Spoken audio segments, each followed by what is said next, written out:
Hi everyone, welcome back to my YouTube channel. Wow, it actually feels so good to say that. I know I took a little break. I just needed to focus on actually getting the PhD and becoming Dr. Mkhize a little bit. And it is a lot of work uploading YouTube videos. So I took a little break, but I'm back and I feel great and energized. And I actually missed this. It feels so good to say, hey everyone, welcome back to my YouTube channel. So welcome back, and I can't believe I've almost got 350 subscribers. That is awesome. I don't even know what 350 people looks like. Thank you so much for subscribing. Thank you for the support. And if you haven't already subscribed to my channel and you're watching this, please go ahead and click the subscribe button. In today's video, it's going to be all about travel. So I'm going to be sharing with you guys the exciting places that I've been to, that science has taken me, places that I wouldn't have gone if I, wasn't pursuing a career in science. So I'm really, really excited to share all my traveling experiences with you guys. And I really love traveling. Like, if you know me, you know that I'm an absolute sucker for traveling. So, I mean, what better way to do it, while I'm walking this journey through science, and all expenses paid. So it's been really, really great, and I can't wait to go on more travels on the journey that I'm walking. So yeah, today is going to be all about travel. So if you're interested, keep watching. So as I said, everyone, today is going to be all about travel. And I was actually looking at my passport and I was going through it and looking at all the different visas that I have, and I was just thinking, wow, I mean, science has really, really allowed me to begin to travel, and travel the world. And it's something that I really, really love doing. It's something that I feel like you cannot put a price on traveling. Money that you spend traveling is definitely not money wasted. So I've been really, really privileged and blessed that my journey has taken me to certain countries, out of the countries, to various places that I probably would have never traveled to if it wasn't for science. So yeah, I'm going to get right into it. So first of all, if you're a postgraduate student and you don't have a passport, you should get one, because I really think that you will travel in your postgraduate studies if you're pursuing a career in science, whether it's for conferences or research visits. You should travel. So just make sure you have all your travel documents in order, so you don't have to delay the process, when the opportunity comes or when the opportunity arises. So I'm going to start with the national kind of travel that I've done, and then we'll move on to international and longer trips that I've done thereafter. So the first national trip that I went to for in my master's degree, this was in actually 2017. I remember this so vividly. It was in November 2017, and my supervisor actually was supposed to go to a workshop. It was called a workshop. It was more of a conference, but it's called the HIV prevention workshop, and it's an annual workshop that's organized by Caprisa, RE, and HPP. And they have all their collaborators, because these institutions are funded internationally, and they have collaborators at the Reagan Institute. So this includes MIT, Harvard. So yeah, they have this amazing workshop annually, where all these prestigious people come together to speak about science, and they usually have a theme for whatever annual meeting that they're having that year. And I remember it was 2017, and I was in my first year of my master's, and my supervisor was supposed to go on the trip, but he couldn't go because of other commitments that he had. And he sent this to our director at the time, and our director was like, well, why doesn't Zalita go in your place? And I was like, me, like, I go in your place? Like, that was like, I was absolutely mind blown. Like, I was gonna go in my supervisor's place to this conference that I just mentioned. Is mostly senior people, mostly people who are really established in the field, big names in science. Bruce Walker, people like that are at this conference. So I was just like, oh my gosh. And I was a first year master's student. So anyways, of course I agreed, and I went to the conference. It was in the Drakensberg, and all these people had come down for the conference. And I got there, and I was not only one of the youngest people there, but one of the few very black Black people that were there as well. So it was really great. I learned a tremendous amount. This was my first kind of exposure to all these, you know, scientists from all around the world that I just mentioned, and it was really, really great. So that was my first national travel. It was just to the Drakensberg. I actually don't think I had been to the Drakensberg before. Yeah, no, I hadn't. So it was my first trip to the Drakensberg. That was my first national trip. Then in 2018, I was in my second year of my master's, and I had generated data. So what I did, which I really would like to encourage people that are doing research who have generated data, is to really look for conferences that you can go and attend. You look for conferences. A lot of conferences come with applying for scholarships, applying for travel assistance, etc., etc. There's no conference that you'll basically go on as a postgraduate student that you will have to fund. So yeah, 2018 came around. I had some really exciting data that I had, and you know, my story was beginning to take shape. So I started looking for conferences where I can go and present my data, and this was something that you know, really my supervisor encouraged and was impressed by me, is that I always take initiative. Like, I always, if there's something that I want to do or there's something that I'm interested in, I always take initiative. I look for it myself, and then I send them the information, and I'm like, hey, what do you think about this? Hey, can I do this? Should I do this? Can I please have a recommendation for that? So always take initiative. You guys, I really feel like your future is in your own hands, and if you don't take initiative for these certain things, no one else will. It's really, really all up to you. So yeah, I applied for this conference. It was a Keystone conference, so it was part of the Keystone, the Global Health Series. A Keystone conference is a really also huge conference that happens, you know, in the science field and in the research field. So I applied for my first Keystone conference. I applied for scholarships. I applied for funding from like Connect Africa, which was like my sister institutions from RE.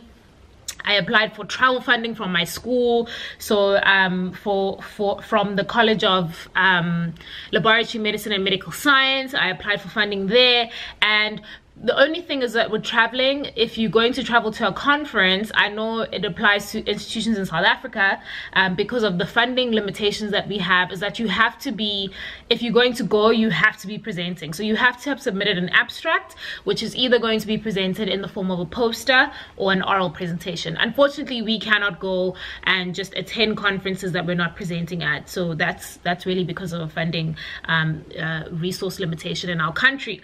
So my abstract got accepted. Yay, this was like super exciting. My first abstract was accepted like on an international platform, so you can imagine how many people apply for conferences all around the world, and you know, the acceptance of your abstract is based on the quality of science. So it was really, really awesome to know that, you know, what I'm doing is really acceptable on an international platform. So my abstract was accepted for the Keystone conference, and it was going to be held in Canada, in British Columbia, in a village called Whistler. So what I didn't know about the Keystone conferences is that actually they always held at a ski resort. So yeah, there I went, packed my bags. I had scholarships for funding. You know, not a single cent came out of my pocket for this trip. Packed my bags, and boom, I was off to Canada. Like, Canada, I would have never traveled to Canada if it wasn't for science. Like, Canada. So anyway, I yeah, boom, packed my bags, went to Canada.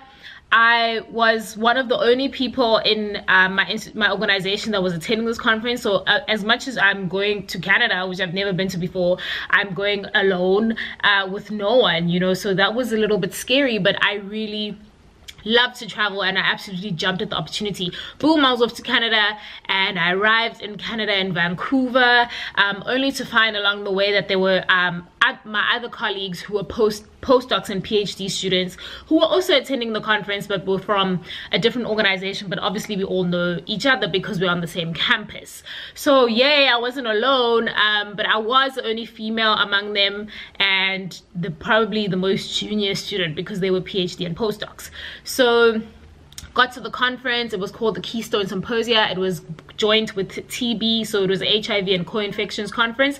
Presented my poster. This was the first culture shock that I got in the science field about being a young Black woman. Not only was I literally one of 2 black people in the whole conference. This was a conference of hundreds of people. I cannot put a number on it, but it was a huge conference, and I got there and it was just the opposite of what I was, which is a young black woman, and that was old white men.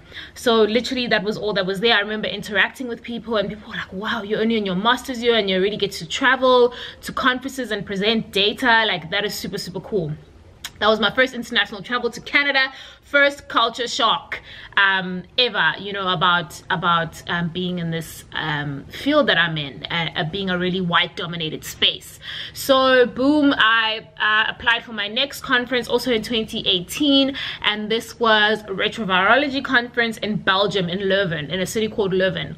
I applied for that. Boom, my abstract got accepted. Applied for funding got accepted. Super excited. I was on my second international trip of the year, and boom, I went to Belgium. So this time it was much better because my supervisor was going, as well as some of my colleagues as well.